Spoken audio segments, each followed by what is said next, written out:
성도 여러분 안녕하세요.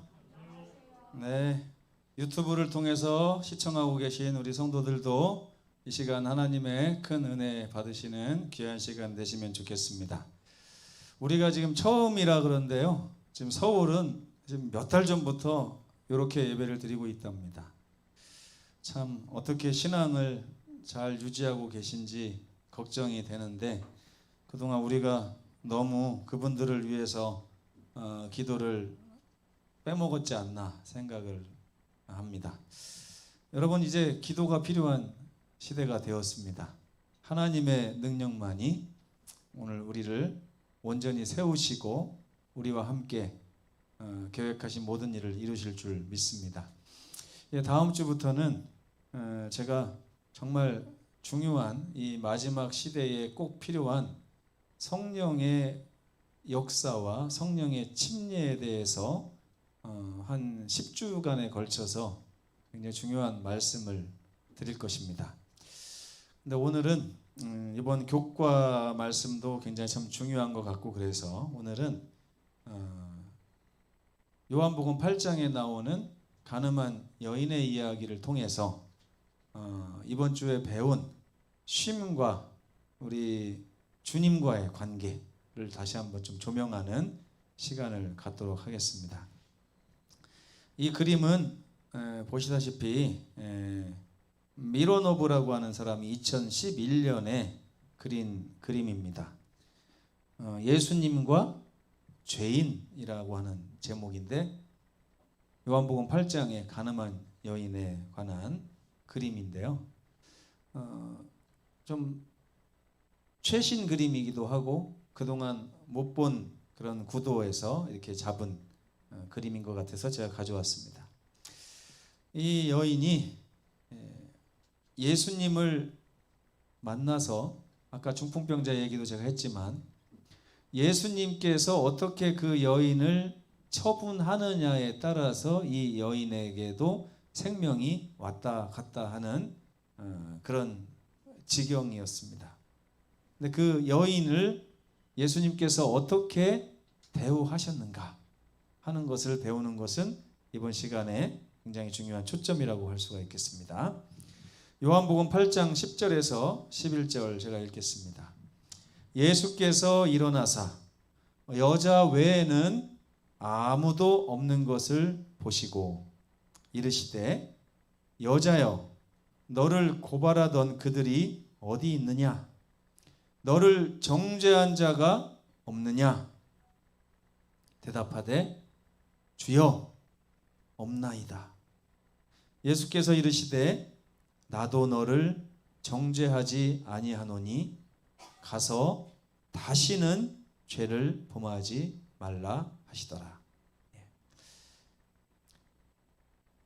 성경은 이 세상에 의인이 없다고 이야기를 합니다. 여러분들이 얼마나 동의하시는지는 모르겠어요. 입으로 동의하는 것도 중요한데 마음으로부터 동의하는 것도 굉장히 중요합니다. 죄인은 죄와 뗄래야 뗄 수 없는 관계에 있는 존재를 죄인이라고 합니다. 그들은 늘 죄를 범합니다. 그리고 하나님께서는 당연하게도 이 사실을 너무도 잘 알고 계신 것입니다. 그래서 저는 예전에 하나님이 무서웠어요. 왜 무서웠냐면, 제가 얼마나 나쁜 사람이고 얼마나 심한 죄를 짓고 얼마나 자주 거짓말을 하고 남을 미워하고 남에게 악한 감정을 품고 이런 것들을 하나님이 일거수일투족을 다 알고 계시다고 하는 이 사실로 인해서 하나님을 두려워했습니다. 두려워한 이유가 뭘까요?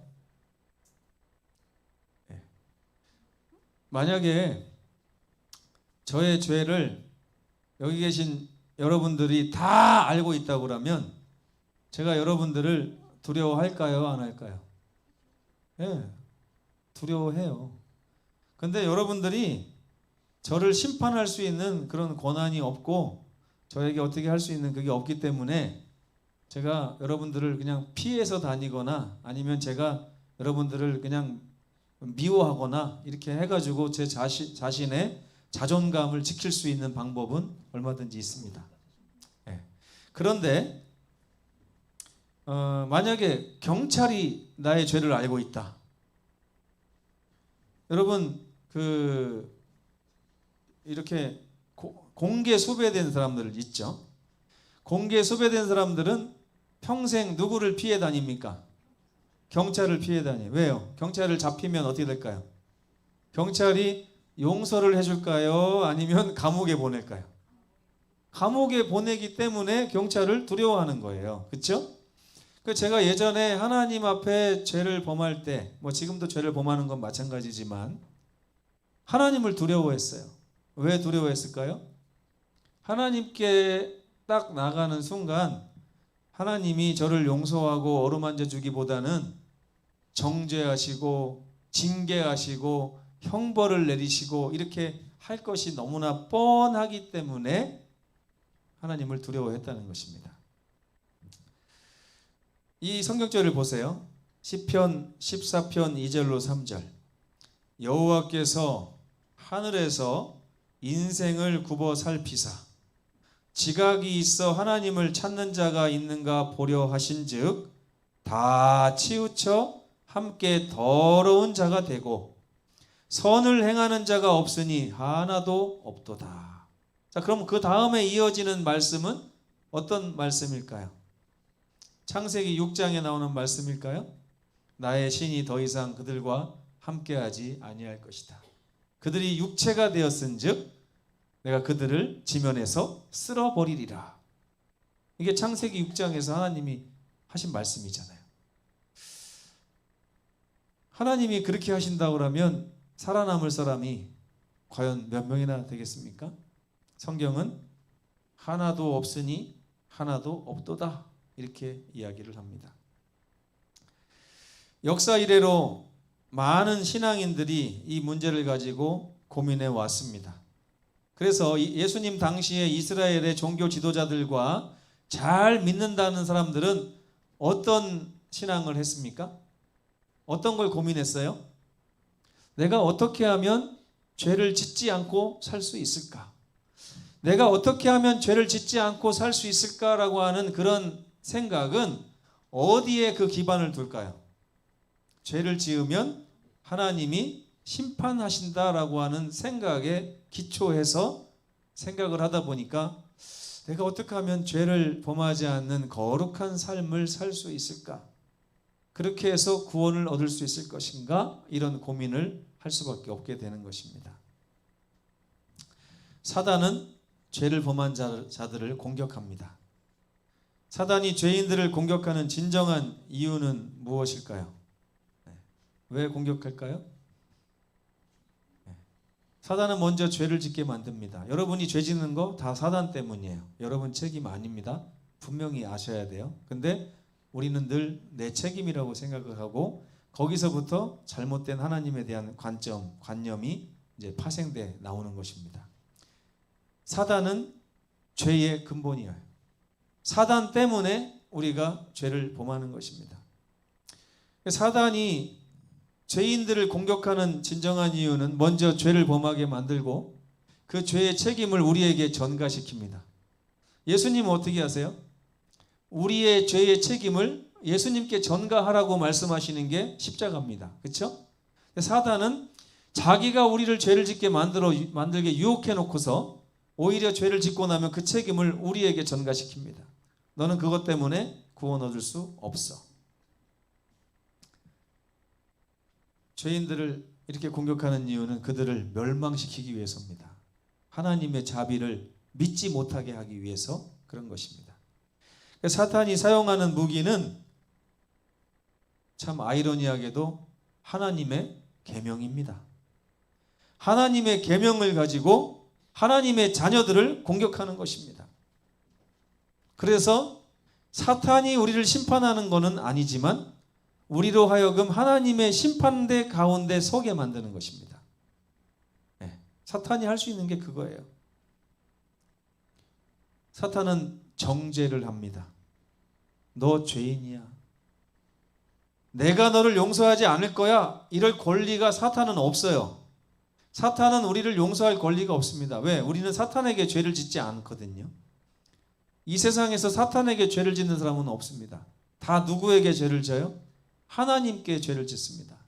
또 하나님이 사랑하는 하나님의 소유인 우리 형제 자매에게 죄를 범하죠. 그러고 나면 사탄은 우리를 무너뜨리기 위해서 하나님 앞에 못 서는 사람으로 만드는 거예요. 그러려면 하나님이 제시하신 계명을 세워서 우리를 정죄하는 수밖에 없습니다. 봐봐, 하나님이 죄 지면 어떻게 한다고 했니? 반드시 죽는다고 했지? 너 죄 범했잖아? 넌 용서받을 수 없어. 이런 얘기를 자꾸 하는 거예요. 제가 어렸을 때 저희 형이 그렇게 얄미웠어요. 제가 그릇을 깼어요. 그러면 저를 정죄할 수 있는 권한이 누구에게 있습니까? 어머니에게 있어요. 그죠? 어머니에게. 근데 어머니는 아직 밭에 가서 안 돌아오셨는데 그릇 깬 것을 보면서 형하고 동생이 작당을 하고 저를 이제 정죄하기 시작합니다. 너 이제 큰일 났다. 이거 누가 깼냐고 물어보면 네가 깼다고 내가 얘기할 거야. 엄마가 가만 안 둘 거야. 너 이제 큰일 났어. 큰일 났어. 이렇게 몇 번 그 얘기 듣다 보면요. 제가 그 얘기에 홀딱 넘어갑니다. 하루 종일 마음이 두근두근. 한 번은요. 그 그릇을 다시 이렇게 뭐라고 해야 되나요? 회복시켜 놓으려고 하는가? 어쨌든 다시 갖다 놓으려고 시장에 가서 어머니가 자주 가는 가게에 가서 이렇게 들이마면서 그런 그릇이 어디 있을까? 그러니까 이제 주인 아주머니가 제가 마치 훔쳐가려고 쳐다보는 거죠. 너 왜 왔어? 아니, 그릇을 살라고요. 어떤 그릇? 밥그릇이요. 여기 그릇인데 이거 중에 하나 줄까? 그러는. 가만히 보니까 똑같은 게 없어요. 똑같은 게. 그렇게 두근두근하는 그런 하루를 종일 보내다가 저녁 때 결국 그 그릇을 못 구해가지고 집에 가다가 갑자기 생각해 보니까 엄마가 저 그릇을 산 것은 예전에 교회 부엌에 그릇을 살 때 같이 산 건데 하는 생각이 들더라고요. 그래서 교회로 갔어요. 그 교회를 몰래 갔더니 우리 교회는 아무도 상주하는 분이 그 당시 없어가지고 이렇게 문을 막 잠궈 놨어요. 그래서 제가 창문으로 몰래 이렇게 들어가가지고 딱 보니까 밥그릇이 있어요. 밥그릇이. 그래서 그걸 가지고 나와가지고 이게 채워놨어요. 채워놓고 나니까 가슴이 쫙 펴지면서 형하고 동생이 너 그릇 깬 거 이제 엄마 올 시간 다 됐는데 어떻게 할래? 그래서 내가 그릇을 언제 깼다고 그래? 이렇게 되는 거예요. 그러니까 형하고 동생이 와서 보니까 그릇이 개수가 딱 맞거든요. 야, 너 이거 본드로 붙여놨냐? 여러분 이게 재밌죠? 근데 우리가 세상을 사는 방식이 이렇다는 거예요. 그릇을 채워놓기 전에는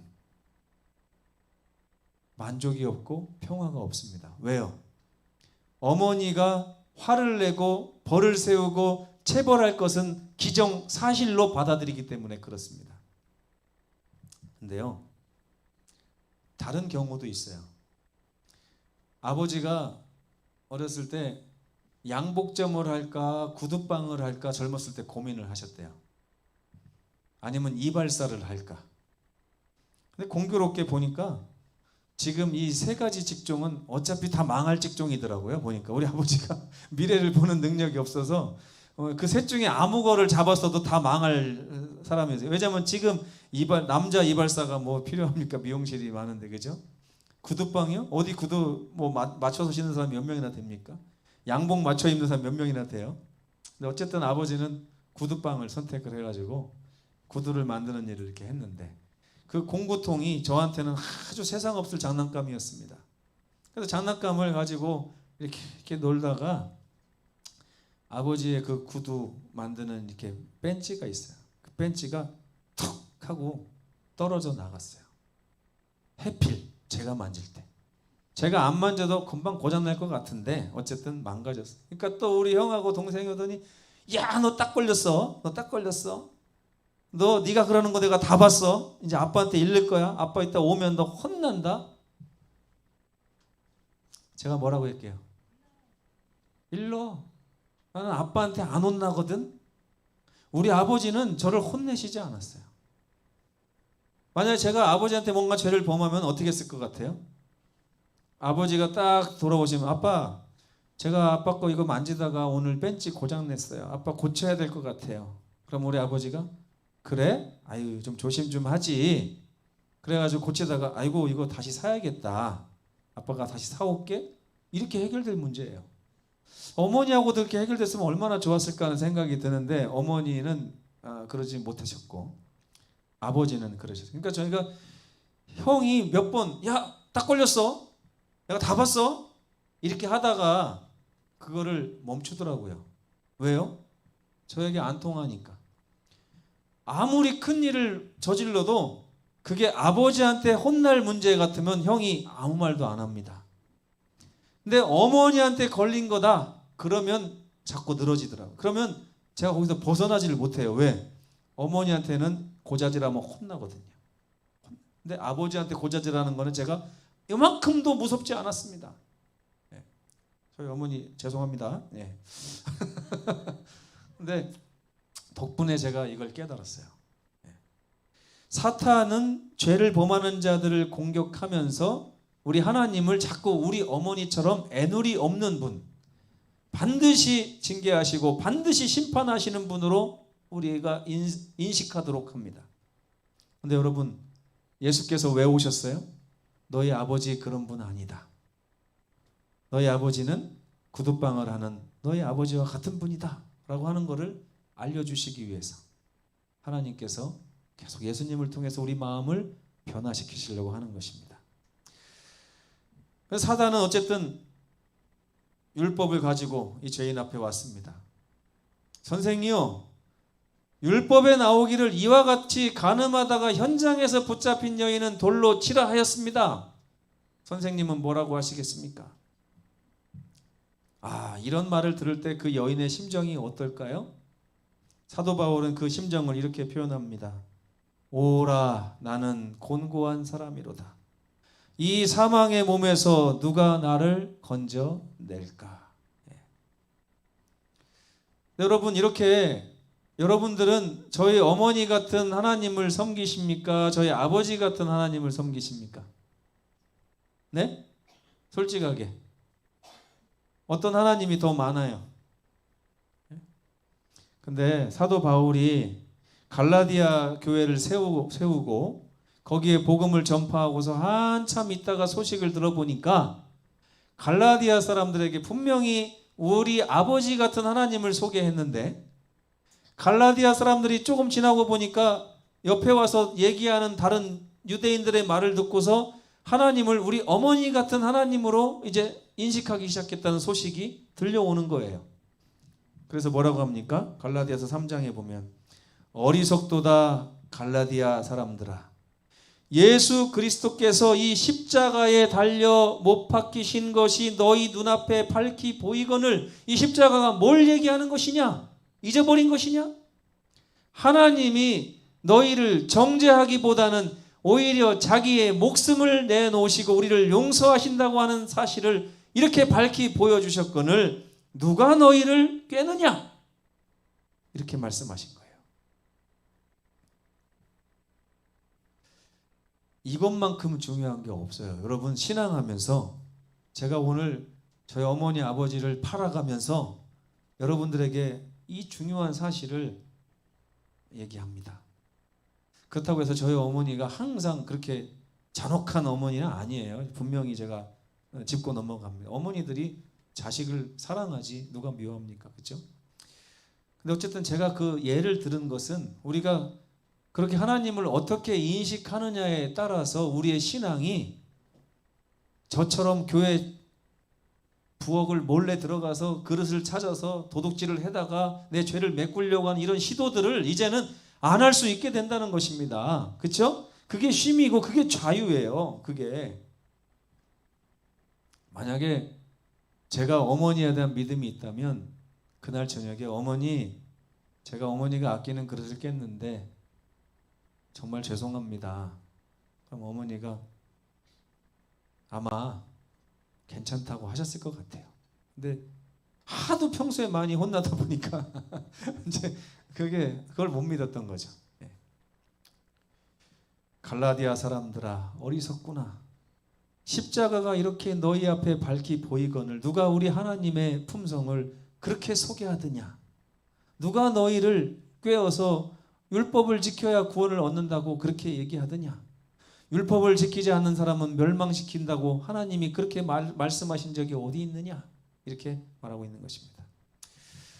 예수님께서 죄를 범한 죄인을 어떻게 취급하셨습니까? 오늘 그것을 다시 한번 좀 살펴보기를 원합니다. 수많은 사람들에게 잡혀온 가엾은 여인을 보시기 바랍니다. 제가 아까 처음에 보여드렸던 그 그림을 보면서 처음에 좀 이상했어요. 그 여인을 이렇게 보는 순간 제가 왠지 마음에서 긍휼의 마음이 이렇게 올라오더라고요. 그러면서 이 여인에게 용서를 베풀고 싶고 잘해주고 싶고 뭔가 고민이 있으면 해결해주고 싶다는 그런 마음이 들었어요. 왜 그런가 봤더니 화가가 이 여인의 얼굴을 그렇게 그려놨어요. 근데 제가 속으로 이거 잘못 그린 거 아니야? 원래는 어떻게 그려야 돼요? 돌로 치고 싶게 딱 생겼어야 돼요. 얼굴이. 그렇잖아요? 근데 그렇게 그려놨더라고요. 근데 그 그림은 잘된 그림입니다. 왜? 예수님께서 바라보신 여인의 얼굴이 그 표정이에요. 근데 그 당시에 다른 사람들은 어떤 표정으로 그 사람을 보고 있었어요? 이 잡아 죽이련 이런 표정으로. 정말 그 여인의 죄가 잘못됐다면 그 여인과 같이 바람을 피운 남자는 어디 갔어요 도대체? 그렇죠? 공평하지 못하잖아요. 근데 단지 예수님을 시험하고 이 여인을 그 모든 남자와 여자가 잘못을 하면 잘못이 여자에게 있다고 하는 그런 편협된 생각으로 이 세상을 바라보고 있었기 때문에 그렇게 된 것입니다. 그때 예수께서 가만히 앉으셔서 땅에다가 뭐라고 쓰기 시작했어요. 근데 그 내용은 아마 하늘에 가서 예수님께 한번 물어보십시오. 예수님 그때 뭐라고 쓰신 거냐고. 성경에 기록되지 않았습니다. 그런데 어쨌든 그 예수님이 쓰시는 걸 보는 사람들이 그 자리를 하나 둘씩 떠나기 시작했습니다. 몇 월 며칠 날 몇 시 몇 분에 너도 누구 만났지 않냐 이렇게 썼을 수도 있어요. 그죠? 다 떠났어요. 그리고 나서 예수님이 뭐라고 하십니까? 그걸 쓰시면서 너희 중에 죄 없는 자가 먼저 돌로 쳐라. 어떻게 너희가 심판자의 입장에 지금 서 있느냐? 하나님이 세상을 굽어 살펴보시니 의인이 있다고요? 없다고요? 죄 없는 자들이 하나도 없고 너희가 이 여인을 치겠다고 하는 그 마음으로 그 잣대를 너희에게 대면 너희 역시 이 자리에서 살아남을 사람이 아무도 없다는 것을 예수께서 알려주신 것입니다. 우리도 그래요. 여러분 누구를 미워하실 때마다 그 미움당한 사람이 미움당할 그런 자격이 있어서 미움당하는 것이 아니라는 것을 기억하시기 바랍니다. 그 똑같은 잣대를 하나님이 여러분에게 대시면 여러분도 살아남을 자가 없다고 성경은 분명히 이야기를 하고 있는 것입니다. 그렇게 하니까 사람들이 다 도망갔어요. 여러분 신앙을 하면서 예수님의 이런 따뜻한 음성을 듣는 경험은 너무나 소중한데 참 듣기가 어려운 것 같습니다. 왜냐하면 죄를 지을 때마다 들려오는 사단의 이 고발과 정죄가 우리를 무너뜨리기 때문에 그렇습니다. 만약에 저희 형이 저에게 와서 먼저 저를 위로하면서 야 괜찮아 내가 엄마한테 잘 얘기할게 이게 너 혼자 깬 게 아니라 가만히 보니까 형이 너를 잘 보살피지 못해서 그랬던 것 같은데 내가 엄마에게 형이 깼다고 할게 이렇게 했다고 그러면 제 마음의 평화를 얻었을 것 같아요. 그죠? 근데 사탄은 우리에게 그런 모습으로 서 있지 않습니다. 늘 고발하고 정죄하고 그러다 보니까 우리가 늘 거기에 속아 넘어가는 거예요. 근데 예수님의 음성을, 성령의 음성을 그래서 자주 들을 필요가 있습니다. 십자가를 보라. 십자가의 예수를 보지 않으면 우리는 사단의 음성에 반드시 넘어갈 수밖에 없다. 따뜻한 주님의 음성을 들을 필요가 있습니까? 없습니까? 있습니다. 그분께서 죄인들에게 얼마나 더 가까이 오시는지를 경험해 볼 필요가 있습니다. 그렇게 함으로써 우리는 예수님 앞에서 자유와 평안을 경험할 수 있게 되는 것이에요. 아담, 아브라함, 야곱, 하갈, 요나, 다윗, 베드로, 엘리야 등등 이들이 죄를 범한 후에 도망하다가 하나님을 만났을 때 그 하나님은 얼마나 따뜻한 하나님이었는지 우리는 성경에서 다시 한번 확인해 볼 필요가 있습니다. 하나님은 정말 따뜻하셨고요. 그들에게 하셨던 것과 똑같이 그 여인에게 말합니다. 너를 정죄하던 자들이 다 어디 있느냐? 그랬더니 뭐라고 그래요? 주여, 나를 정죄하는 사람이 주님 외에는 아무도 없습니다. 이제 주님과 나와의 문제인 것 같습니다. 아멘? 네. 그때 주님께서 나도 너를 정죄하지 아니하노니 가서 다시는 죄를 범하지 말라. 야, 이 여인이 들었던 이 따뜻한 음성이 오늘 우리들의 마음에 이르러 오게 되기를 간절히 바랍니다. 로마서 8장 1절에 보면 이런 말씀이 있어요. 그러므로 이제 그리스도 예수 안에 있는 자에게는 결코 정죄함이 없나니. 제가 이 말을 듣고서도요, 마음에 기쁨이 오질 않았습니다. 여러분은 기쁘십니까? 이 성경절 읽으면 어때요? 한번 읽어보세요. 그러므로 이제 그리스도 예수 안에 있는 자에게는 결코 정죄함이 없나니. 제가 왜 기쁨이 없었을까요? 한번 맞춰보세요. 어디에서 좀 걸렸을까요? 어디에서? 네? 어디에서 걸렸을 것 같아요? 여기 그리스도 예수 안에 있는 자에게만 정죄함이 없다고 그러니까 내가 그리스도 예수 안에 있는 사람인지 아닌지를 또 판단을 해봐야 될 거 아니에요. 판단을 해보니까 어떻단 얘기예요? 자, 우리 정경수 집사님은 그리스도 예수 안에 있습니까? 없습니까?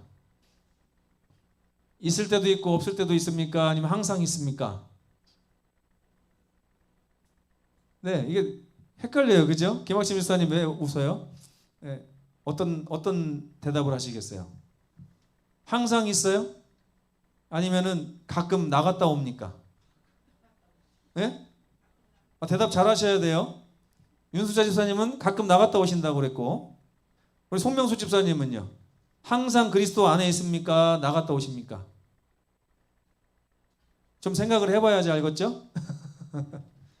네, 여러분, 마귀가 우리를 성경을 읽을 때도 이렇게 방해를 하더라고요.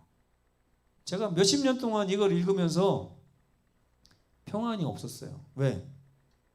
정죄를 안 받으려면 내가 그리스도 예수 안에 있어야 되는구나 이렇게 생각을 한 거예요. 하나님은 나에게 할 걸 이미 다 하셨는데 나의 연약함으로 인해서 나는 여전히 정죄 아래 있구나 이 생각을 하니까 마음에 평화가 없어요. 제가 이 설교 준비하면서도 또 고민을 했어요. 하나님, 이거 이렇게 읽는 게 맞나요? 하나님이 성령을 통해서 그렇게 읽는 거 아니래요. 아니래요. 그럼 어떻게 읽어야 되죠? 누가 그리스도 예수 안에 있습니까? 누가 그리스도 예수 안에 있는 거예요? 네? 이 세상에 지금 70억 명의 인구가 있는데 누가 그리스도 예수 안에 있는 겁니까? 전부. 아멘? 왜 그렇게 됐어요? 왜? 죄인들의 예수께서 십자가를 통해서 모든 죄인들을 그분의 품에 이미 안으셨습니다. 그래서 이거는요, 내가 하는 역할이 아니라 내가 믿어야 되는 역할이에요. 아시겠습니까? 내가 그리스도 예수 안에 들어가야 정죄함이 없다 이렇게 생각하면 이거는 사탄의 음성입니다. 그럼 뭐가 맞아요? 예수의 십자가로 말미암아 예수님의 보혈로 말미암아 나는 이미 그리스도의 품 안에 있는 주님의 자녀다. 그렇기 때문에 주님의 능력, 주님의 은혜로 말미암아 나에게는 더 이상 정죄함이 없다. 이게 믿음이에요, 여러분. 아멘? 이거를 그동안 잘못 읽었더라고요. 예수님께서는 그것을 우리에게 너무도 알려주시기를 원하십니다. 정말 아무도 없습니다. 삶의 가장 밑바닥에서 괴로워할 때 우리는 예수님의 음성을 들어야 해요. 그분은 우리를 위로하시고 일으키시기를 원하십니다. 그분은 우리를 끝까지 사랑하시고 우리를 정죄하지 않으십니다. 이 세상에 우리를 정죄할 수 있는 분은 아무도 없습니다. 왜냐하면 이미 십자가에서 예수께서 우리를 안으셨기 때문에 그래요. 우리는 지금 주의 은혜로 말미암아 그리스도 예수 안에 있는 것입니다. 이것을 알고 믿는 자는 그 복을 받을 것이고 불신하여 못 믿는 자는 그 복에서 멀어지게 되는 차이만 있을 뿐이지, 내가 어떻게 하면 그리스도 예수 안에 들어갈까 이런 고민을 더 이상 하실 필요가 없어요. 이미 예수께서 다 이루셨다고 하시는 그 말씀 가운데 이것까지 다 들어가 있는 거예요. 그러니까 사도 바울이 기뻐하리로다 라고 말한 것입니다. 그분의 따뜻한 음성을 경험해 보시기 바랍니다. 그렇지 않고서는 그 누구도 이 흉한 죄에서 달아날 수 없습니다.